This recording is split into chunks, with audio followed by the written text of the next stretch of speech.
Juliette va nous parler de la prise en compte de la santé mentale comme cause et pour les personnes engagées dans l'altruisme efficace. Elle présentera les interventions ayant été évaluées comme efficaces dans ce domaine et expliquera pourquoi la santé mentale mérite un peu plus d'attention.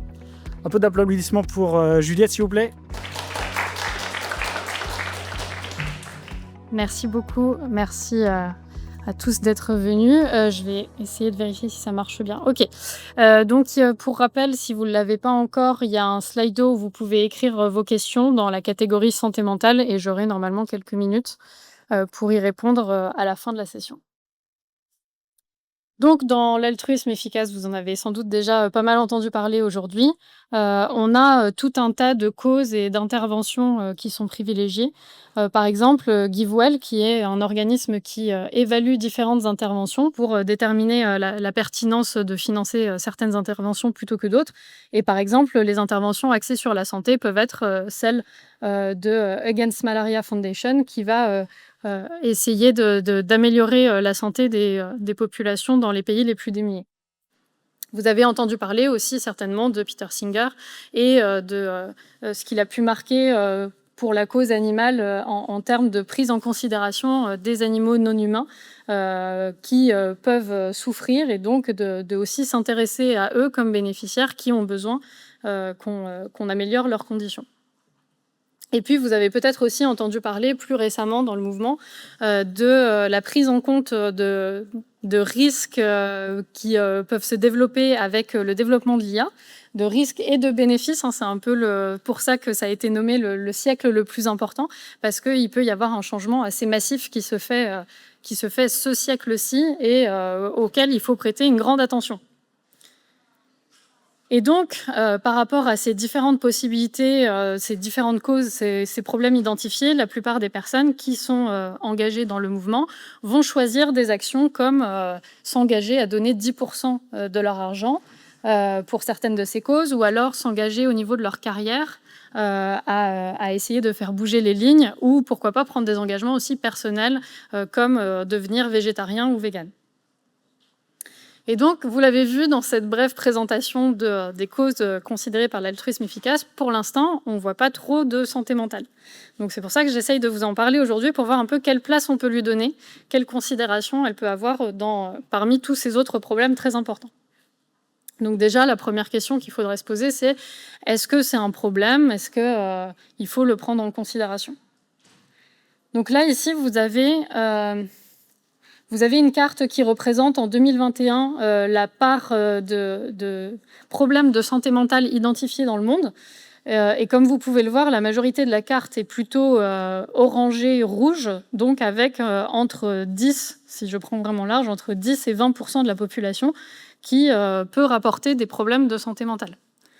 Donc, a priori, le problème est bien présent. Maintenant, est-ce qu'on a déjà des solutions? Peut-être. Là, vous avez ici une carte qui représente la part de psychiatres pour 100 000 personnes. Et vous pouvez voir que, contrairement à l'autre carte, c'est beaucoup moins coloré. Il y a une grosse zone qui est plutôt très, très claire ici, où on a à peine un psychiatre ou deux pour 100 000 personnes. Et puis, si on se concentre particulièrement sur les pays qui sont plus défavorisés avec des revenus plus faibles, on voit qu'effectivement, derrière les infections virales et maladies tropicales, on va avoir assez rapidement quand même les problèmes de santé mentale qui prennent 4% de la charge de maladie. Et je l'ai comparé ici avec les catastrophes naturelles dont on entend pourtant beaucoup parler, qui vont être beaucoup moins importantes en proportion par rapport aux problèmes de santé mentale. Donc peut-être qu'il y a une considération à leur donner. Voilà, donc on peut se dire quand même que c'est un problème, a priori. Mais est-ce que du coup c'est prioritaire? Parce que des problèmes, il y en a plein, je vous en ai parlé au début, il y a des problèmes qui semblent assez impactants, donc il faudrait voir si celui-ci est plus prioritaire. Donc pour savoir ça, il faut déterminer dans quelle mesure on peut y répondre. Là, je vais vous parler brièvement, vous en avez peut-être aussi déjà entendu parler, de la mesure qui s'appelle DALY, donc Disability Adjusted Life Years, ou les années de vie ajustées pour le handicap ou l'incapacité. Donc c'est un calcul qui prend en compte en fait le nombre d'années vécues avec un handicap, une problématique physique, et aussi l'espérance de vie réduite par des morts précoces. Donc ça, c'est des mesures qui sont régulièrement utilisées, par exemple par GiveWell, pour justement déterminer quelles sont les interventions qui vont permettre d'éviter un maximum de ces années de vie impactées par le handicap. Et donc, ici, on peut voir aussi que les personnes qui sont dans la pauvreté, qui ont les revenus les plus faibles, sont celles avec le plus haut niveau de psychopathologie, notamment au niveau de l'enfance. Donc, une première, peut-être, intervention qu'on peut considérer, c'est de venir solutionner, on va dire, ce niveau de pauvreté extrême. Et c'est ce que propose, par exemple, Give Directly, qui propose de donner de l'argent directement à des bénéficiaires pauvres. Et donc, ça va aider à inverser cette tendance, en fait, à améliorer le niveau de santé mentale de ces personnes. Ensuite, on a une autre mesure qu'on peut prendre en compte pour essayer de s'intéresser aux interventions qui vont améliorer la santé mentale. Cette mesure, ça s'appelle le Well-Be. Donc, on prend un point sur une échelle de 1 à 10 qui augmente sur une échelle rapportée de bien-être. On le multiplie par le nombre d'années de l'effet, pendant combien d'années j'augmente de 1 point sur cette échelle de bien-être, et par le nombre de personnes. L'avantage de cette mesure, donc, c'est que ça va capturer l'ensemble des bénéfices d'une intervention, notamment ceux sur la santé mentale, tandis que la mesure que je vous ai présentée avant, elle va plus s'intéresser à la santé physique, et donc on va moins facilement déterminer certains handicaps invisibles qui sont plus souvent liés à la santé mentale. Aussi, cette mesure, elle se base sur l'opinion des bénéficiaires, alors que les DALY, c'est calculé de manière, on va dire, un petit peu objective, extérieure, en essayant de considérer l'impact qu'une maladie ou qu'un problème a sur la santé des personnes. Là, c'est vraiment chacun qui détermine sur une échelle son propre ressenti en termes de bien-être. Et donc, c'est des mesures qui sont fiables, prédictives et qui sont beaucoup utilisées en économie et en politique publique. Donc, avec ce type de mesures, vous en avez peut-être déjà entendu parler juste avant, le Happier Life Institute a proposé d'évaluer tout un ensemble de psychothérapies qui sont réalisées dans les pays les plus défavorisés, et notamment 2 interventions, Strong Minds et Friendship Bench, pour essayer de déterminer justement à quel point ces interventions sont efficaces pour améliorer les problèmes de santé mentale. Donc vous avez ici une représentation de la méta-analyse de toutes les interventions. Donc on a pris toutes les interventions qui avaient été répertoriées dans la littérature. On a essayé de déterminer quels effets elles pouvaient avoir sur le bien-être des personnes. Donc vous voyez que les points sont très concentrés entre 0 et 1 an, parce que c'est difficile d'avoir un suivi en fait, des interventions sur le long terme, des personnes qui ont pu bénéficier d'une intervention psychothérapeutique. Mais vous avez quand même quelques interventions ici qui ont été mesurées encore 3 ans ou 5 ans après. Donc les 2 courbes que vous voyez ici, c'est celle qui prend en compte les mesures plus lointaines dans le temps et celle qui, pour être conservateur, ne prend pas en compte ces mesures qui sont quand même moins nombreuses, mais qui voient déjà l'effet que ont la plupart des interventions. Donc vous voyez que l'effet, il dure à minima sur 2 ans et si on est plus optimiste, même jusqu'à 6-7 ans après l'intervention. Donc a priori, on a un effet qui est non négligeable. Et vous avez ici donc la fameuse évaluation en Well-Be dont je vous parlais. Donc pour Friendship Bench, 0,8 Well-Be d'amélioration avec le coût, évidemment, qui est toujours à prendre en compte pour 16,50 $. Et ici, Strong Minds, 1,8 Well-Be pour 45 $ à peu près. Donc, j'espère que jusque-là, vous me suivez, que vous êtes d'accord pour dire qu'effectivement, il y a un problème qui est présent à plein d'endroits du monde, qu'on a peut-être au moins des pistes d'intervention, surtout dans les pays les plus démunis. Voilà, est-ce que ça s'arrête là maintenant? Est-ce que c'est peut-être une cause à considérer en plus de toutes les causes importantes qui existent déjà? Ou est-ce qu'on essaie de se poser la question aussi pour nous, à titre individuel, est-ce qu'il faut réfléchir aussi à sa santé mentale quand on essaye de s'engager et d'apporter des solutions aux problèmes du monde? Donc là, j'ai pris un document qui a été créé par des personnes impliquées dans le mouvement de l'altruisme efficace qui essaye de répertorier un petit peu les problématiques de santé mentale spécifiques qui peuvent se retrouver parmi la communauté des personnes engagées dans l'altruisme efficace. Donc vous pouvez avoir des problèmes d'anxiété qu'on peut mettre en parallèle avec l'éco-anxiété, même si les causes sont différentes et multiples. Donc une forme de culpabilité de ne pas assez agir, une tristesse face à ses limites et éventuellement un risque de burn-out un peu plus augmenté. Vous avez aussi des enjeux liés à des philosophies spéculatives, donc des idées extrêmes qui peuvent être tenues pour vraies, indépendamment de si elles sont vraies ou pas, c'est pas la discussion là ici. C'est vraiment si on tient ces idées pour vraies, est-ce que ça va avoir un impact du coup sur notre santé mentale? Donc potentiellement vivre dans une simulation ou considérer la souffrance intense d'un nombre d'insectes innombrables, ça peut avoir un effet. Vous pouvez avoir des enjeux aussi relationnels avec plus de formes de relations non traditionnelles qui vont créer un certain décalage avec les proches, peut-être des tensions, ou alors au contraire une pression à tester ces formes de relations non relationnelles et du coup se retrouver un peu en difficulté pour naviguer dans la communauté par rapport à ça. Et vous avez aussi, par exemple, le rapport à la mort qui peut être différent d'une population habituelle qui va avoir peut-être des idées religieuses qui vont l'aider à surmonter des moments de deuil difficiles. Ça va être beaucoup moins le cas dans les personnes engagées dans la communauté qui vont en général être athées et donc qui vont avoir besoin d'autres solutions pour gérer ces moments. Vous avez aussi ici, je voulais juste souligner le fait que certaines causes ou certaines communautés qu'on peut retrouver dans l'altruisme efficace vont avoir déjà de manière identifiée des personnes qui ont un peu plus d'anxiété que les autres. Donc ça peut être aussi un point d'alerte à avoir, dont il faut avoir conscience que dans certains milieux, il peut y avoir des personnes qui ont plus de possibilités d'avoir des problématiques de santé mentale. Et finalement, pourquoi je vous dis que c'est important de prendre en compte si oui ou non il y a des problématiques de santé mentale pour certaines personnes? Directement, quand on veut avoir une action, quand on veut pouvoir changer le monde à travers sa carrière, ses actions, son investissement, on voit ici qu'il y a une méta-analyse, donc une compilation de plusieurs études, qui a essayé de voir s'il y avait des liens entre le bien-être subjectif, mais aussi la performance au travail. Donc, est-ce que plus je me sens bien, moins j'ai de problèmes de santé mentale, plus je suis performant et j'arrive à atteindre mes buts? Oui, effectivement, c'est le cas. C'est même des corrélations quand même assez fortes. Donc, ça va directement impacter en fait ma capacité à pouvoir changer les choses. Et là, on a à peu près la même chose sur le bénévolat. Donc, ça ne vaut pas que dans le monde du travail et dans le cadre de la carrière. On a aussi une corrélation négative. Si on est plus anxieux, on va pouvoir moins se donner du bénévolat.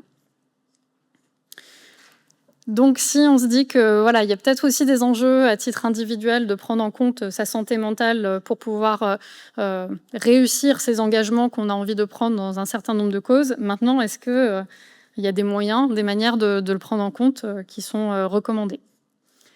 Donc là, je vous montre brièvement des ressources que je trouve intéressantes, mais évidemment, il en existe beaucoup.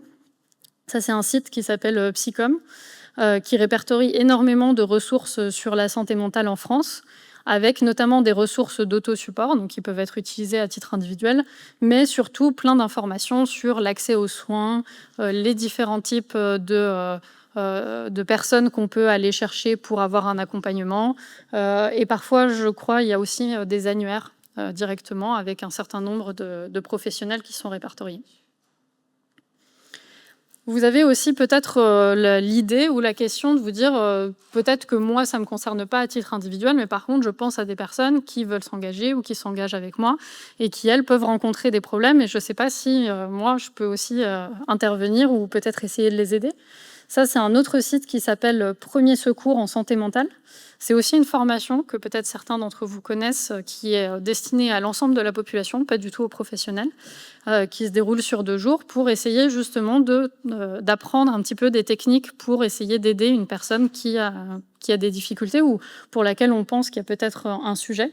Mais ils ont aussi un ensemble de ressources qui sont disponibles en ligne, donc notamment sur les formes que peuvent prendre les problèmes de santé mentale et aussi quelques conseils sur comment aborder le sujet avec les personnes qui peuvent être concernées quand on n'est pas un professionnel et qu'on ne connaît pas forcément dans le détail toutes les méthodes pour aider. Maintenant que j'ai présenté un peu de manière générale des ressources qu'on peut trouver sur le sujet, je voulais vous montrer un petit peu les études qui existent sur la différence d'efficacité entre différentes méthodes, puisqu'en général, dans l'altruisme efficace, on aime bien comparer l'efficacité des méthodes. Donc vous avez ici une méta-analyse sur les méthodes pour faire face à la dépression, mais c'est valable pour un ensemble d'autres problématiques de santé mentale. Donc vous avez peut-être vu tout de suite que la proposition la plus efficace pour lutter contre la dépression, ça semble être la danse. Voilà, donc n'hésitez pas à vous inscrire à un cours de danse si vous pensez que ça peut aider. Mais vous avez aussi une comparaison de tout un ensemble d'autres interventions. Donc il y a beaucoup d'interventions de physique qui encouragent à faire du sport, que ce soit de la marche, du yoga, différents types d'exercices de renforcement musculaire qui ont été comparés avec des thérapies ici comportementales et cognitives ou même de la prise médicamenteuse d'anxiolytiques. Et à part la danse, c'est vrai qu'on n'a pas forcément des différences si significatives entre toutes les interventions. Par contre, ce qu'on peut se dire, c'est que justement, il y a une variété d'interventions qui marchent, qui ont un effet, donc ça peut valoir le coup de les tester, mais peut-être pas finalement se concentrer si fortement sur la méthode. Et une autre étude qui appuie ce point, c'est au sein des thérapies psychologiques. Donc, vous connaissez peut-être différentes méthodes qui sont proposées, mises en avant. Donc ici, vous avez le groupe de comparaison qui est juste en attente, qui ne bénéficie pas de thérapie. Et ici, vous avez l'ensemble des thérapies qui sont cumulées ici. Puis ensuite, vous avez les différentes formes. Il n'y a pas de différence significative entre les différentes thérapies, même si on peut souvent recommander les thérapies plutôt de type cognitive et comportementale, ici en jaune et en bleu, parce qu'elles sont basées sur des méthodes plus basées sur les preuves. Mais en tout cas, quand on mesure les effets auprès des bénéficiaires, tout type de thérapie a un effet à peu près équivalent. Et donc, on peut se dire, qu'est-ce qui est important finalement si ce n'est pas le type de thérapie? Est-ce qu'il y a quand même quelque chose que je peux essayer de creuser pour voir si ça va avoir l'effet escompté? Finalement, ce qu'on trouve quand on essaye de regarder un peu ce qui fait la différence, c'est surtout l'alliance avec le thérapeute. Donc, le fait d'être dans une relation de confiance, de déterminer ensemble des objectifs vers lesquels on veut avancer avec la thérapie. Et évidemment, l'empathie que va proposer le thérapeute. Et c'est vraiment ça qui va faire la différence. Plutôt que la méthode employée. Dans le mouvement maintenant de l'AE, est-ce qu'il y a une prise en compte de ces problématiques de santé mentale ou est-ce que je vous ai juste parlé de choses qui sont connues dans la psychologie mais dont on ne parle pas forcément dans l'AE? Non, c'est pas vrai. En fait, dans l'AE, c'est pris en compte, notamment ces dernières années, de plus en plus. Donc vous avez des initiatives, là j'en ai choisi 2. Celle-ci, Mentnav, qui est un site qui propose plein de ressources sur la santé mentale dans le contexte spécifique de l'altruisme efficace, qui va aussi proposer un annuaire de thérapeutes qui sont affiliés ou pas forcément affiliés, mais en tout cas qui ont connaissance de l'engagement dans l'altruisme efficace, de ce que ça représente, et qui sont plutôt dans le monde entier. Donc ça peut être des propositions de consultation en ligne, par exemple. Donc ça, c'est un site très très riche en termes de ressources et qui est déjà un peu plus spécifique que les autres sites que je vous ai proposés, qui sont très, très généralistes. Et puis, vous avez aussi une autre initiative, Rethink Wellbeing, qui s'est créée il y a quelques années dans le mouvement, qui propose des thérapies, des groupes d'aide sur 8 semaines pour essayer justement de s'assurer que les personnes investies dans la communauté ont accès à quelque chose pour maintenir ou améliorer leur santé mentale et que les idées et l'engagement dans les causes ne soient pas quelque chose qui va créer en fait plus de problèmes de santé mentale dans le mouvement. Et donc, le document dont je vous ai parlé au début de cette présentation, qui a été créé par une personne qui est au Centre pour l'altruisme efficace et une thérapeute impliquée, qui justement vont jusqu'à faire des recommandations auprès des professionnels de santé mentale, de prendre en compte les spécificités de ce que ça peut impliquer de s'engager dans une cause comme celle de l'altruisme efficace quand on accompagne les personnes dans leur santé mentale. Donc c'est vraiment quelque chose qui est pris en compte, ce croisement entre les deux, de se dire c'est pas des choses qu'il faut traiter séparément. C'est vraiment la santé mentale au sein d'un engagement spécifique. Et donc, pour conclure ma présentation, ce que je voulais vous dire finalement aujourd'hui, c'est que peut-être que la santé mentale, c'est pas aujourd'hui la cause la plus priorisée dans le mouvement de l'altruisme efficace, mais que c'est quand même une cause sur laquelle on a des leviers d'action, donc elle peut être prise en compte, et surtout qu'il y a des leviers d'action à titre individuel et autour de soi, dont on parle peut-être pas assez souvent, mais qui en fait vont découler sur aussi un impact sur le reste des actions engagées que vous allez pouvoir prendre. Et voilà, c'est tout pour moi.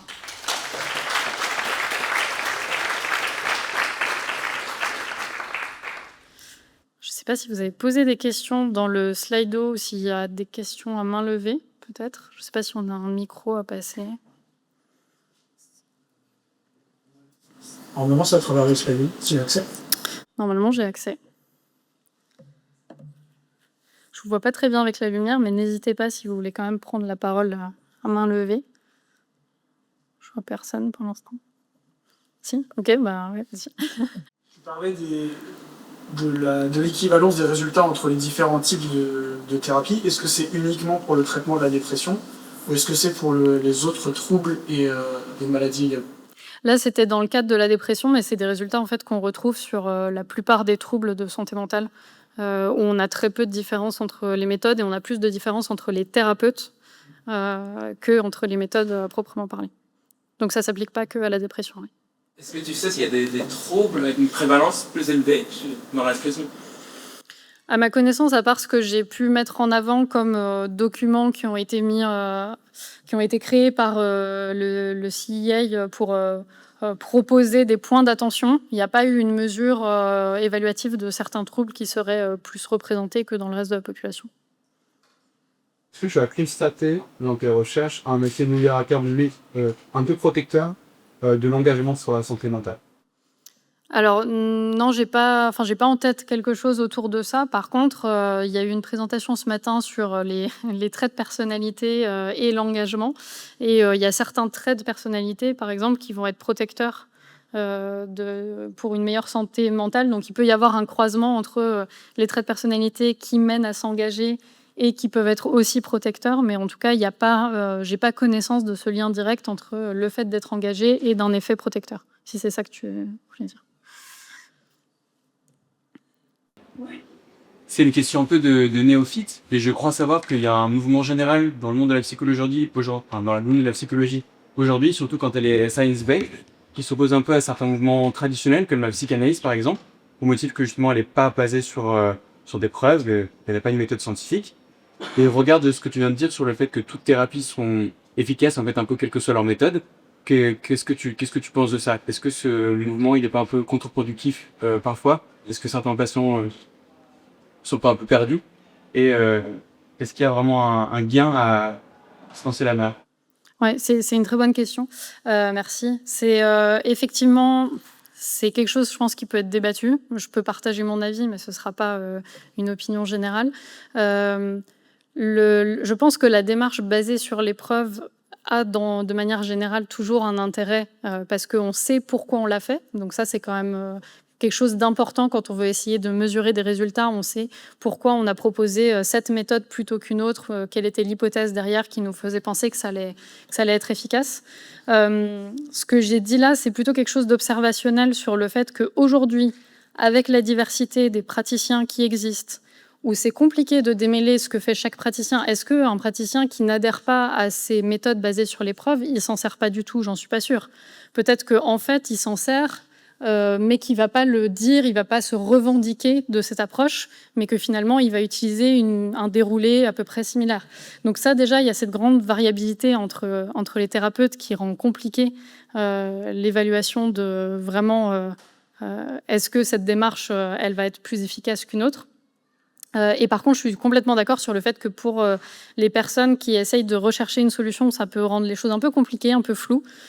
Pourquoi cette méthode-là plus qu'une autre? Laquelle je dois choisir? Est-ce que, même quand je dois recommander à une autre personne, est-ce que je dois lui recommander plutôt une méthode basée sur l'épreuve ou pas?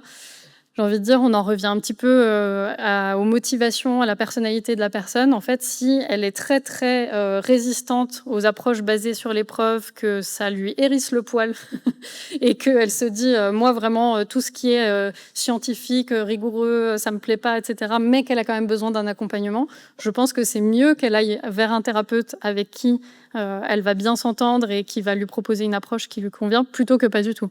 Par contre, si la personne elle est ouverte à une approche basée sur l'épreuve, peut-être qu'effectivement, c'est mieux de se diriger vers ce genre de personnes. Il y a une dernière question. Okay. Sur la dépression, il me semble que sur les phobies, par exemple, on ne trouve pas le même écart et que c'est un peu plus significatif en faveur des PCP.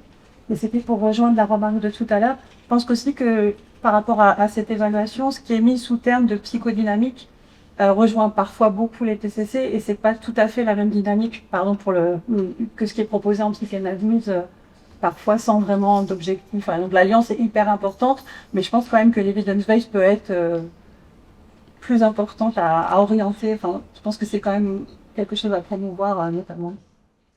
Complètement, je suis tout à fait d'accord, mais je reviens sur ce que je disais à l'instant. En fait, je pense que ça dépend un peu aussi de la disposition de la personne et d'où elle en est. Et voilà, si on parle des phobies, effectivement, si c'est quelque chose de très, très spécifique, très défini, où on sait exactement ce qu'on va venir traiter, entre guillemets, peut-être qu'une approche très structurée, elle va mieux marcher. Mais si on a des problématiques plus larges, où on n'est pas encore sûr exactement d'où vient la problématique, de par où il faut commencer, ben là, je suis moins sûre de pouvoir dire, effectivement, cette approche-là, elle va mieux fonctionner qu'une autre. Voilà. Merci beaucoup.